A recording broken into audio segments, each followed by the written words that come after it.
Welcome back to today's Love Transformation class. And I'm here with the beautiful Veronica Grant, a life and love coach and host of the amazing Love Life Connection podcast. Welcome, Veronica. Thanks so much. I'm so excited to be here. I am really excited to dive into this conversation today. And I know that all of our audience are going to have a heap of aha, oh my goodness, wow moments about what we're going to talk about and really identify with some of the things that we're going to share today. So yeah, really excited to dive into our conversation all about why, as a love coach, you feel you're able to pretty much predict whether someone's going to be successful or not in love. Talk more to that.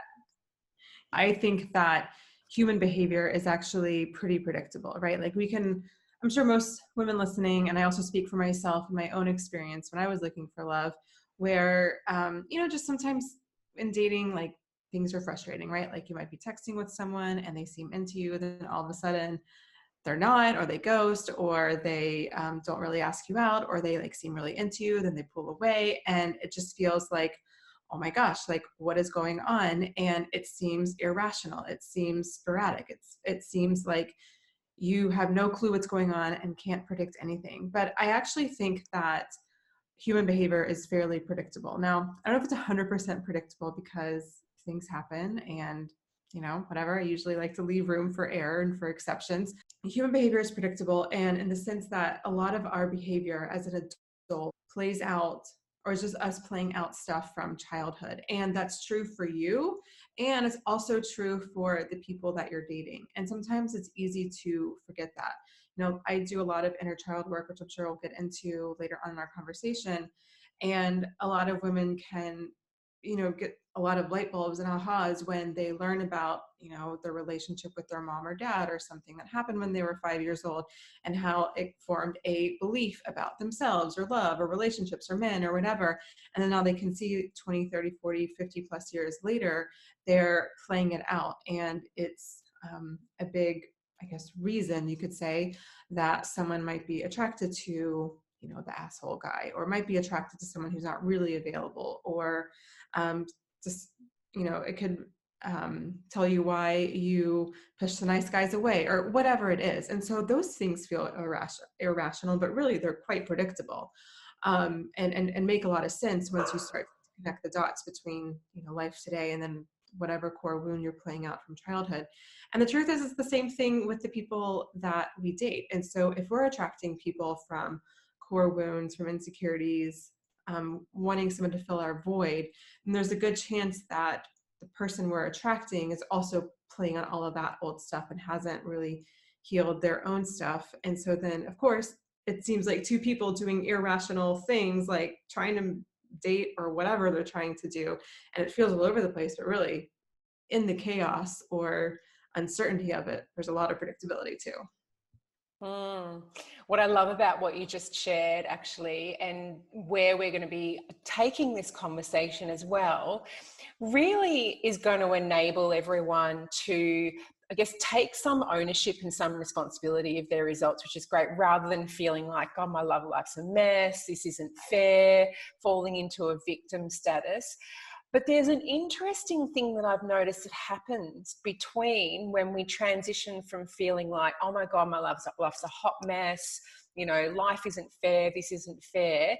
And then we actually start to wake up and realize, actually, now I see the link between, what's happening in my love life. Yeah, I just wanted to get your insight as well for those people that maybe are going from, and it's going to happen as a result of this summit as well, going from that place of feeling a bit of a victim to a shitty love life, to taking responsibility and some of the uncomfortableness that comes up in the process. I always say, like, do it and go for it, because my clients who do come to me and I don't know if they're in victim mode. I don't want to certainly categorize all my clients like that, but certainly like, what's going on? Why isn't this working? I'm super successful in all other areas of my life. Like, I've got a good job. I've got a great house. Some of them have kids. Most of them have amazing friends. And it's like this one area. And they're like pulling their hair out of their head, and they can't understand it. And they can't get it. and they're smart and they know how to solve problems, they know how to succeed, and it's like this one part of their life, and it feels really frustrating. And sometimes, yeah, the poor me, the pity party thing can come out, or the victim mentality can come out for sure. And I find that when they can begin to see how, the relationship with their dad, or the relationship they had with their mom, or the dynamics of the house, or the relationship their parents had with each other, how that has such a profound impact on what they see themselves, or how they see themselves, and how they view men, women, love, relationships, left unchecked. If it's not necessarily the healthiest beliefs they created, then it's going to play out, and they're going to live their life as if it is, certainly as if it's 100% true, but it's not. It's just the perception that they gained when they were little. And so I think the sooner and the more you can do that kind of work, especially as it relates to inner child, the better off you're going to be. And as a total side note, when you think about it, if you had a mom and a dad, or some sort of male or female caretaker growing up, that was potentially the first male who loved you, or the first female who loved you. And so we put a lot of there's a lot of clout behind that. It really becomes our definition of what a man is, right? Like, if, let's say, like, for example, let's say your father had a temper, or would sometimes hit you or your mom, or another person in your family, and you learn to grow up safely by walking on eggshells as to not rock the boat, then that's going to create a profound belief as to how you view men. Like, do you think you're going to show up in a relationship and just like ask for what you want? And like probably not, unless this part of you, this belief, has been worked through, and the emotional and the trauma behind it has been healed. So I guess my advice is just do it as quickly as possible, especially if you've been struggling in your love life. Getting back to what we opened this conversation with, in terms of how predictable it can be when we see and identify those patterns and uncover what that inner child work is that we need to do. What I'm excited to talk about today is some of the more common patterns that you see, and so that some of the women watching can identify if they fall into those common patterns, just to give them some insights about what potentially are some of the drivers or influences on their relationship patterns. Yeah, so I actually have a quiz, which I can give you the link to, but the quiz helps you just to see what one of four patterns you fall into. And honestly, if I just describe them now, you'll probably understand or kind of say, oh yeah, I think I'm this. The number one by far is the pleaser. I think it's super common for women to fall into people-pleasing patterns.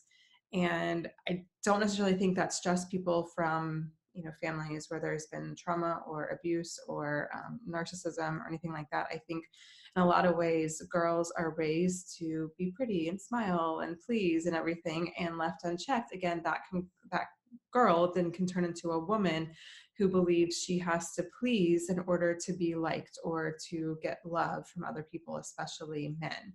And so any number of things can cause pleasing habits, but especially if, like I just gave the example previously, if you felt like you had to walk on eggshells, if you felt like you couldn't ask for what you really wanted, if you felt like whenever you expressed an emotion or a desire, or how you feel or how you felt it or thought about something, then and if there was like some trauma, not even trauma, but if that was just not available for you growing up, you learned that in order to make it through, you needed to just put on a pretty smile and just please, please, please. Maybe that meant like being the third parent in the house and helping mom out, or the second parent if it was a single parent home.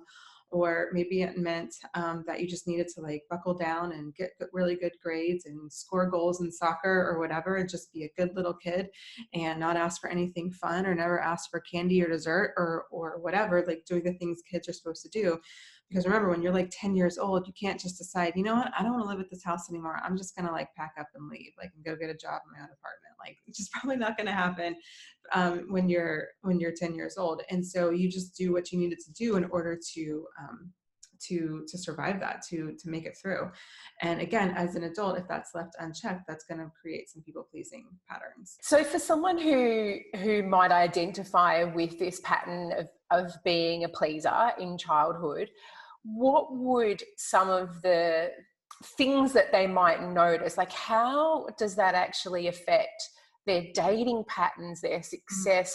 What sort of things might they notice?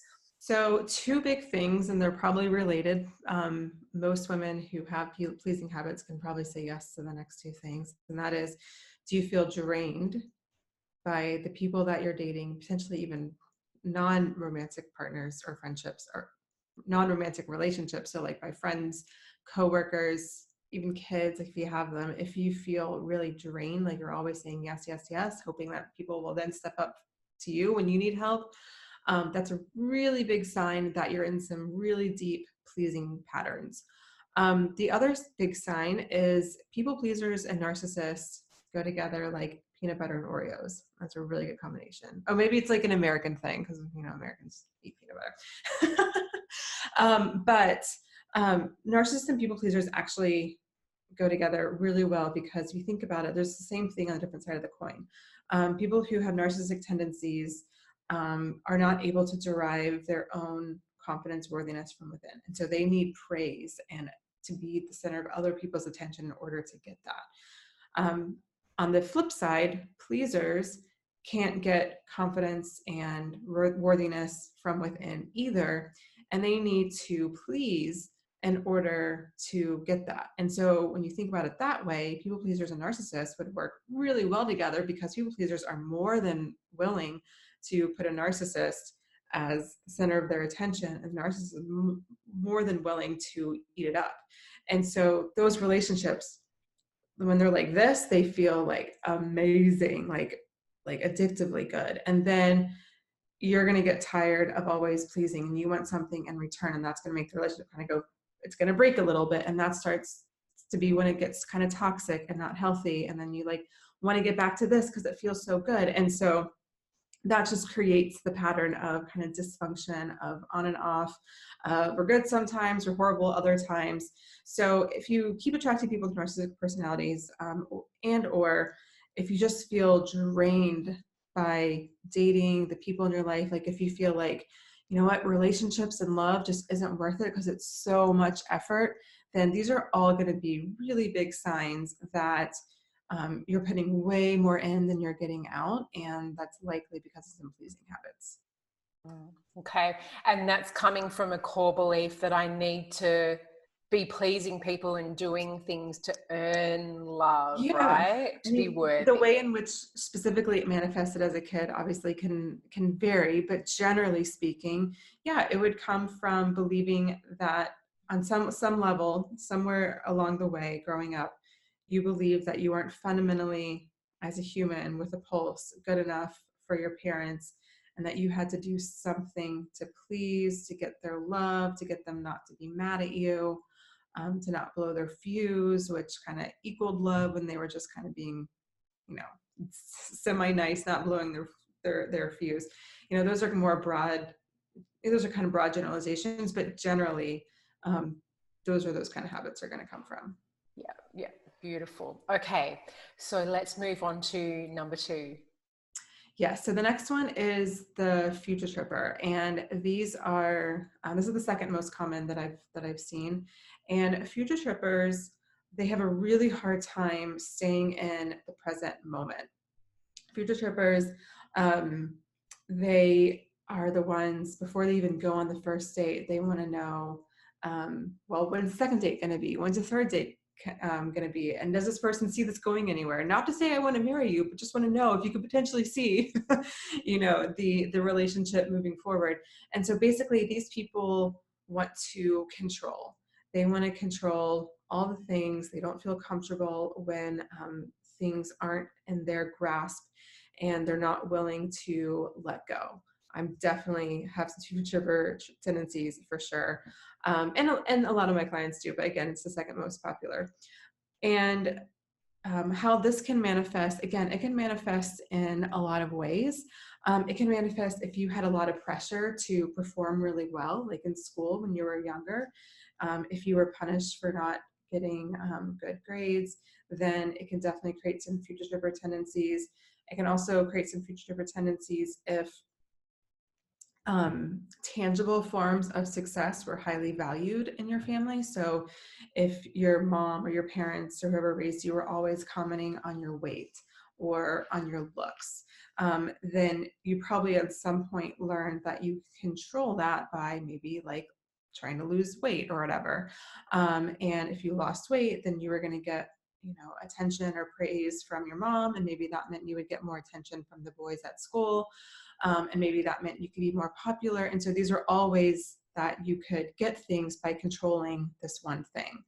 Um, so that's where I find that kind of pattern comes from. It might also come from if you had a family of a lot of chaos, and there wasn't a lot of stability, you might have really craved stability, and just like being able to grasp for something, and can certainly come from that as well. Although that could also create some of the other patterns, particularly the pleaser, because if there wasn't a lot of stability or if there was a lot of chaos in your family growing up, then that could have created like some growing up faster than you really, you know, than is ideal. Or if you were 10 and you were expected to kind of like help out with the younger siblings, that could create some people pleasing tendencies as well, but it also could create some future tendencies.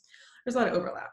Can you give us like a little bit of an insight into, let's take, for example, someone whose parents were, you know, sort of highly valued achievement. So you felt like if I was able to control the success that I have, then that becomes part of my, I guess, my belief. How does that, are you doing inner child work? Can you give us a little bit of an insight about how that work might support that? Yeah, so like I said, I most identify with Future Tripper. That really came from, there's a long line of women in my family that very much valued women looking a certain way. And I learned, I got a lot of conditioning around how it was better to be skinnier. Being fat was like almost as bad as having cancer, if not worse. And so I learned that if I was skinnier, like on the skinnier side, then I would get praise from my mom, or then eventually, I don't know if I actually got more attention from the boys in school when I was skinnier, but like I certainly felt like, oh, I'm more lovable now because I'm skinnier and I look a certain way. And so that really gave me the confidence, and I could control that confidence. I could control that lovability that I was able to feel based on, you know, if I was counting calories, and I started counting calories when I was like really young. If I understand your question correctly, then the inner child work would really be to connect with this little girl who felt like she fundamentally wasn't, I mean, it's all about enoughness, but about how she fundamentally didn't feel good enough, and she felt as good as the number on the scale was. And when when that is controlling my emotion du jour, when it's controlling my worthiness, when it's controlling my confidence, then as an adult, especially with dating, that's going to show up because I'm going to try to be controlling every single little thing so that I can't feel rejected. Because in the days when I was like a little heavier, and my mom would say, oh, looks like you've gained some weight, or maybe just my jeans weren't fitting the way they normally fit. I would feel rejected. I would feel unloved. I would feel ugly. I would feel fat, like all of these things. And it was just a really harsh form of self-rejection, imagining or believing that I was also being rejected by other people. And that doesn't feel good. And so as an adult, I'm going to try to do everything I possibly can to prevent that. Yeah, I'm curious to know, as well as the controlling behaviors, is there any other ways in which this pattern might commonly play out? That's a good question. I think it's really just about wanting to know, it's really about not allowing yourself to be present. And when you're not allowing yourself to be present, you're not allowing yourself to be emotionally available, because emotions only happen in the present time. Like if you are sad, like you are sad, like you are sad right now. You know what I mean? Like, and if you are thinking about what is or isn't going to happen, or what you can do to try to make a situation happen in the future or whatever, like you're in your head, like you're just not in your body, you're not in your emotions. And when you're there, you're just not able to connect. And so if you're going on a bunch of dates and you feel like there's just never any connection, everything just seems meh, there's a really good chance there's some future tripper energy at play, because it's impossible to connect when you're full out future tripping. Like you just can't do it because you're not present. When you're not present, you cannot connect. Mm. And I'm guessing that a lot of our beautiful ladies watching have had that experience as well, of feeling like I'm just not meeting great guys. It's this just, yeah, just not finding a connection, or even meeting someone and thinking, yeah, he's nice, but then he's not interested. And we don't realize that's really important. Are we being emotionally available? Are we being present? Yeah, yeah, really important conversation. Okay, number 3. The next one is the saboteur. And this one is someone who will sabotage a good thing because it's like too much. They can't take it. It's like, whoa, this person's being nice. This person's calling me back. Like, what's the catch? Like, what's really going on? Why is this really happening? Or what does he really want from me? And so there's a lack of trust. There's a lack of trust in yourself and others and the universe, God, whatever, you know, your belief system is. And so there's a tendency to push people away, and to make potentially good things, you know, just, you know, flush them down the toilet.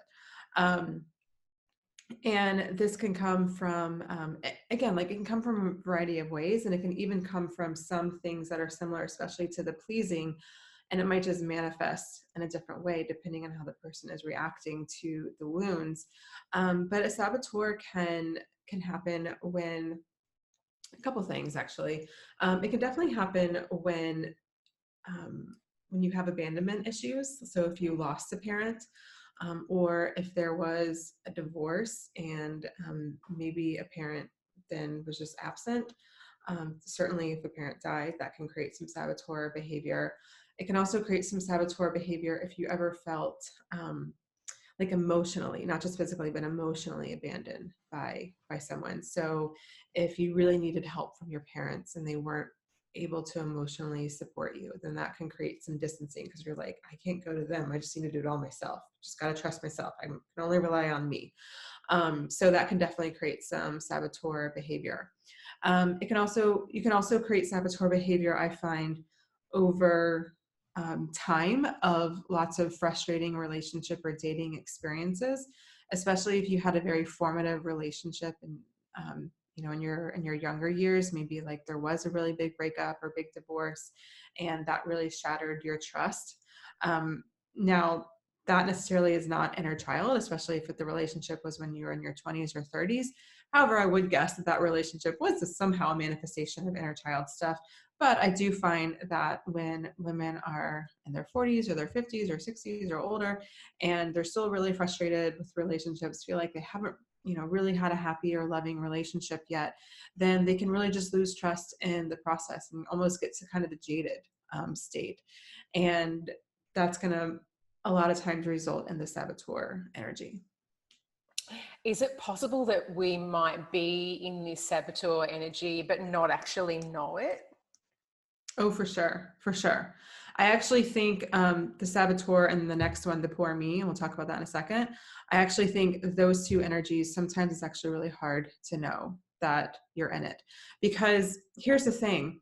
A lot of times our intuition and fear feel like the same thing, right? So like if someone seems genuinely interested in you and you're like, I don't know what this person's deal is, like what's the catch, or what's, you know, is he just in it for sex, or like whatever.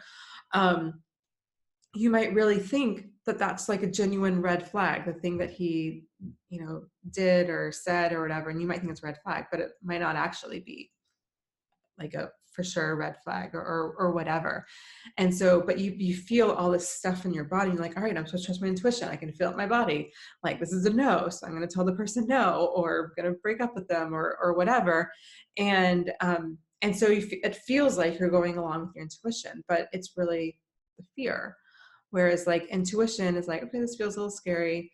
And you're able to kind of decipher a little bit, okay, is this really a red flag or not? Am I just projecting my past experiences, my own beliefs, my own fears onto this person? But I do find because of that, it can be tricky for people to see what they're doing.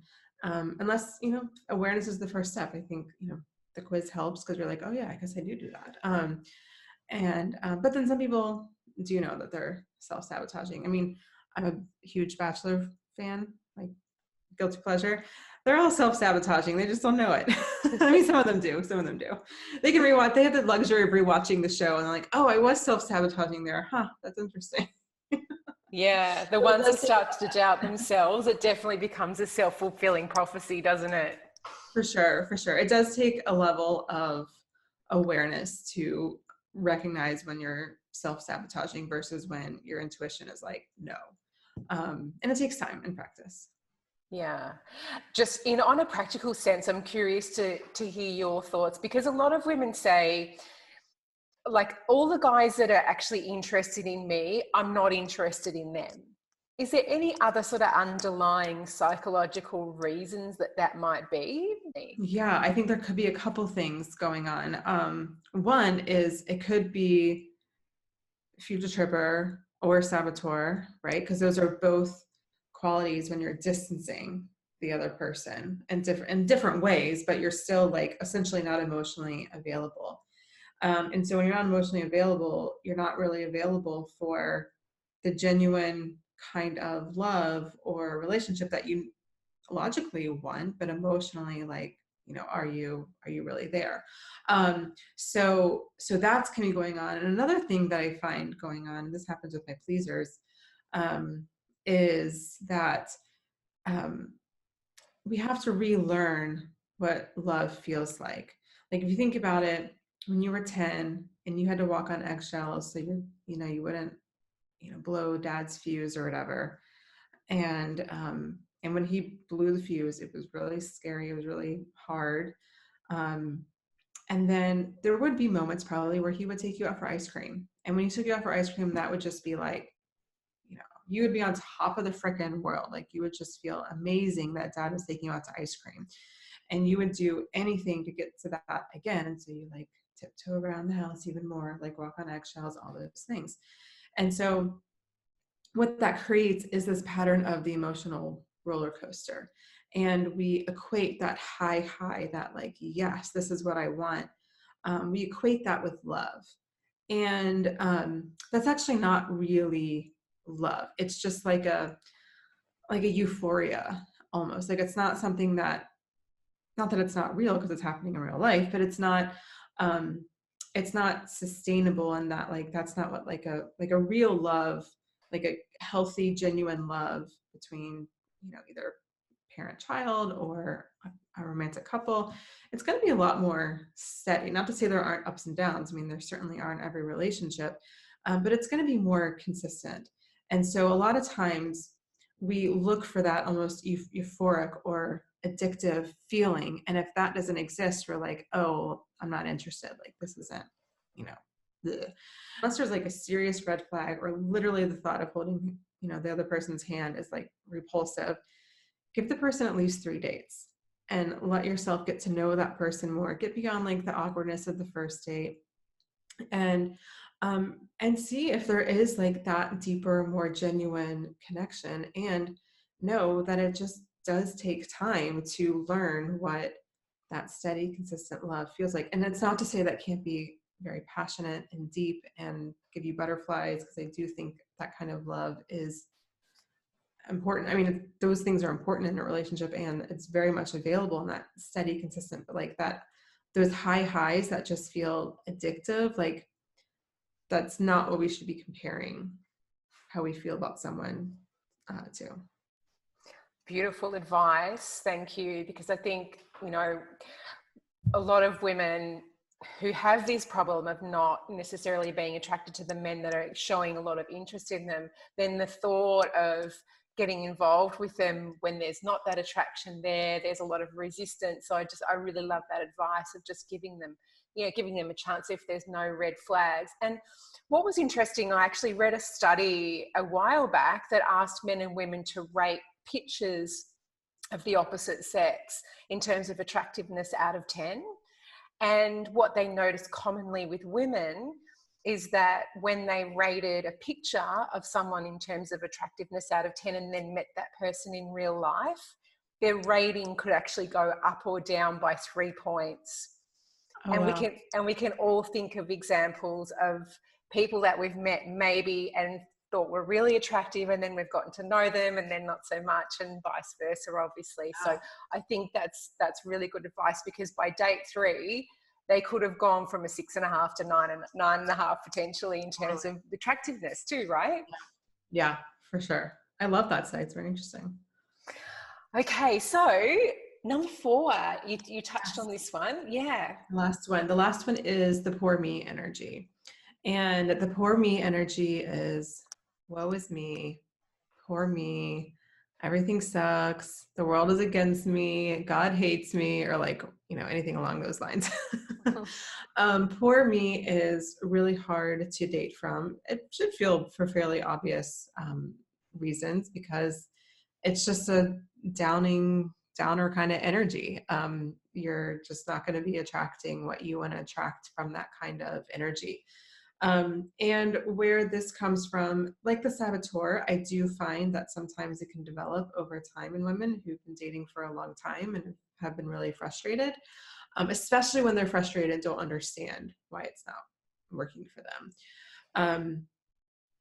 And I also find that this can happen based on, or it can happen from parenting styles, depending on, how your parents talk to you about certain things. So for example, if you had a mom, maybe she was a single mom and she always, would kind of talk crap about men, or had a belief that, a woman needs a man like a fish needs a bicycle or whatever, that can create some of that poor me, like woe is me kind of energy. If you had a mom who had kind of like, or any caretaker who had just kind of that victim mentality, then you probably pick that up on yourself. Because again, like we learn how to think, we learn how to do a lot of things from our parents. I also find, and actually relates to saboteur as well, if you kind of felt like the black sheep of the family. So if you just felt like your parents or your family was over here and you're over here, or maybe you were told that you were the black sheep, or maybe you were told to always just be quiet, you're too loud, or you're too opinionated, or you're too that could have crushed your spirit. Probably did crush your spirit. I think it would crush anyone's spirit. And that can create some poor me energy. It can create some saboteur energy, just depending on how it manifests. And that has a whole number of factors in how exactly it manifests. So that's where I find poor me energy comes from. And I want to just emphasize, like, I don't want to take away anyone who's listening who has truly been the victim of something horrible, a crime within a relationship, or, suffered abuse as a child or whatever. What I mean by the victim mentality is, when you're like the victim of a crime, like you're a victim in that incident, right? Like in that moment, there's a perpetrator and a victim, and you're the victim. What I mean by victim mentality is when that mentality stays with you beyond the length of the crime and the immediate healing period afterwards.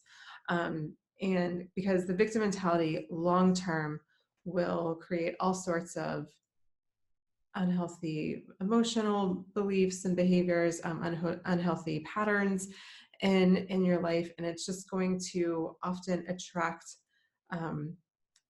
self-fulfilling prophecies. And so that's really what I'm talking about. I'm not talking about people who God forbid, were raped or something and then they can't be a victim. Like, you were a victim in that crime. You know what I mean? Like, and so I just want to differentiate that.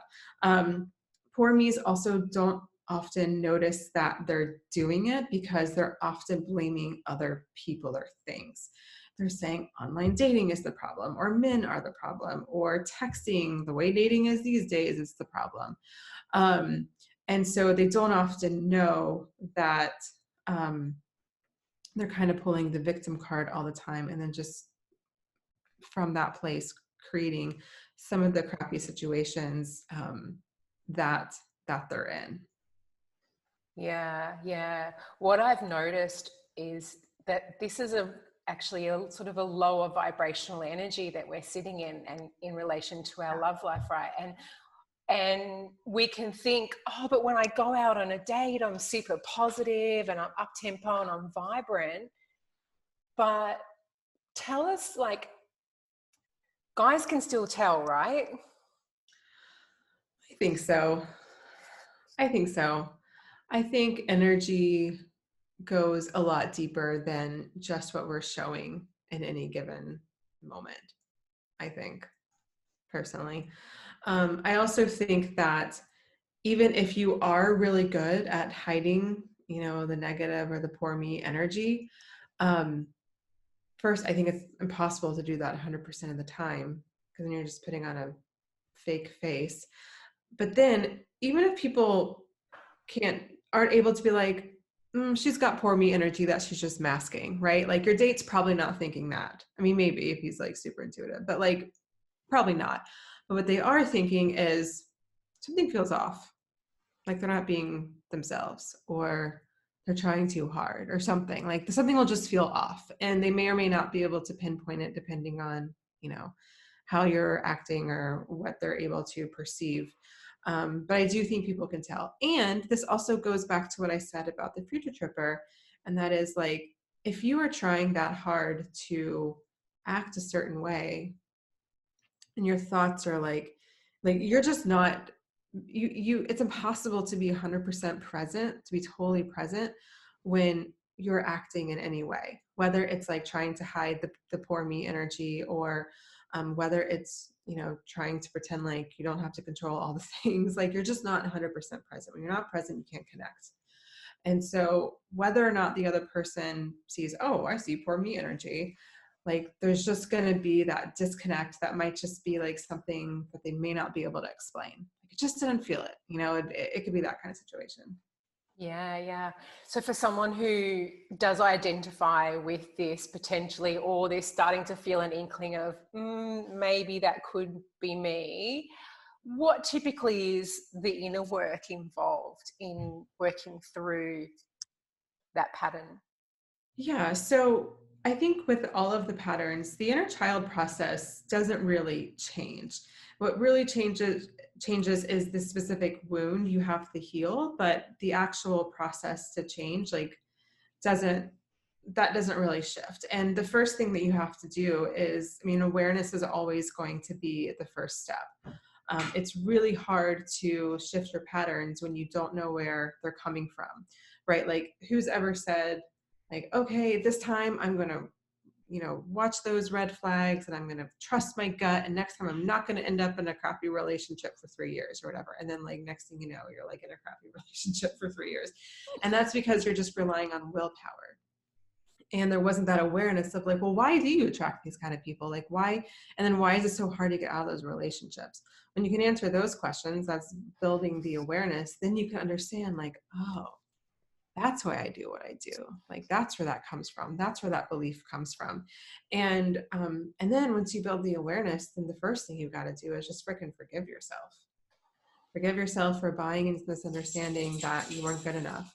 Forgive yourself for buying into this understanding that something's wrong with you. Forgive yourself for being in relationships that you felt like were a waste of time, or that really, brought you to your knees or whatever. You've got to forgive yourself. I'm not talking about forgiving other people.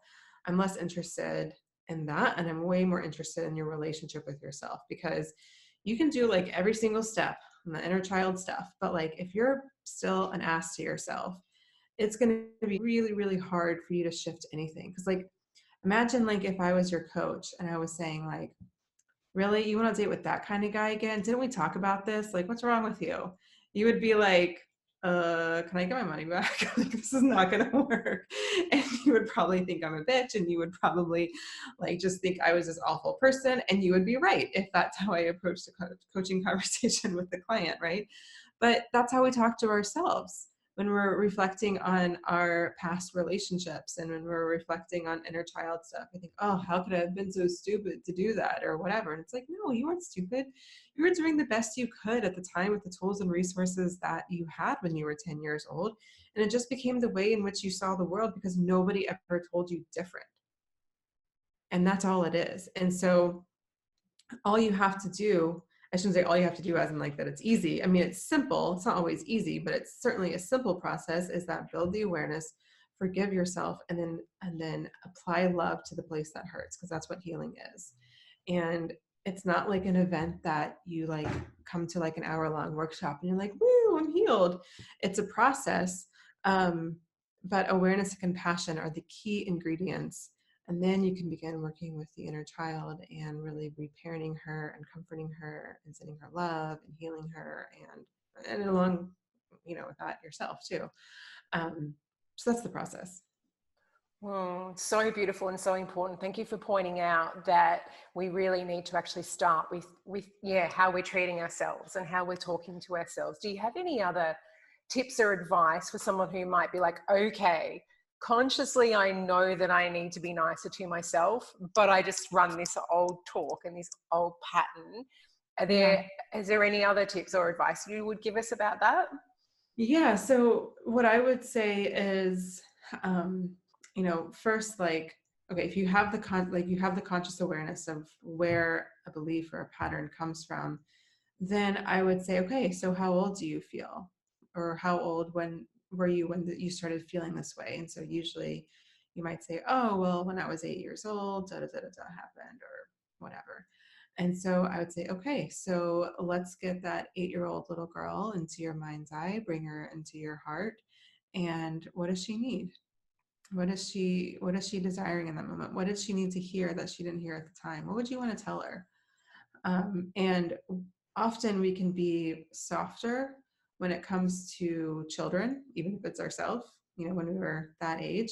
And that can begin to help soften the way to then softening towards ourselves. Because ultimately, when you're playing out an old pattern, it is kind of like your 10-year-old self just calling the shots. And so she's still there. She's still alive and well. She's still a part of you. And so if you can connect with her, then eventually she can get to a place where she doesn't feel like she has to play by these old patterns anymore, because the old patterns did work, right? Like if you had the eggshell situation, like you needed to do that. You didn't have a choice when you were 10 years old, right? Like you couldn't just move out for most 10-year-olds. And rocking the boat every day was just not a safe choice. So you did what you needed to do. And so there's nothing wrong with learning to please in order to make it through. And all it is that pattern is no longer necessary. Like it served its purpose for a long time. And now at this point in your life, like it's another part of your life, and the pleasing and the eggshell walking, it's just not working anymore. It wasn't a bad thing. It's what you needed at the time. It's just not working. And to make that transition, you have to be able to send a lot of love and reparent that little girl so that you can let go of the old pattern. Beautiful. Thank you. And I also love that you've reminded us too that it's a process that we go through. And thank you so much for sharing your types. I think this has been a beautiful framework. And obviously there are other variations and complexities within these types, but I think the framework, it beautifully gives our audience a sense of a direction and some insights and understandings about where their inner work can start and what they should focus on. And you'll find the link to take the quiz directly below the video today. For anyone who enjoys podcasts, you have lots of beautiful insights, really powerful coaching sessions, and lots of great support for women on your podcast as well. It's super popular, really highly rated. Thank you so much for sharing all of that with our community. And thanks for being here today.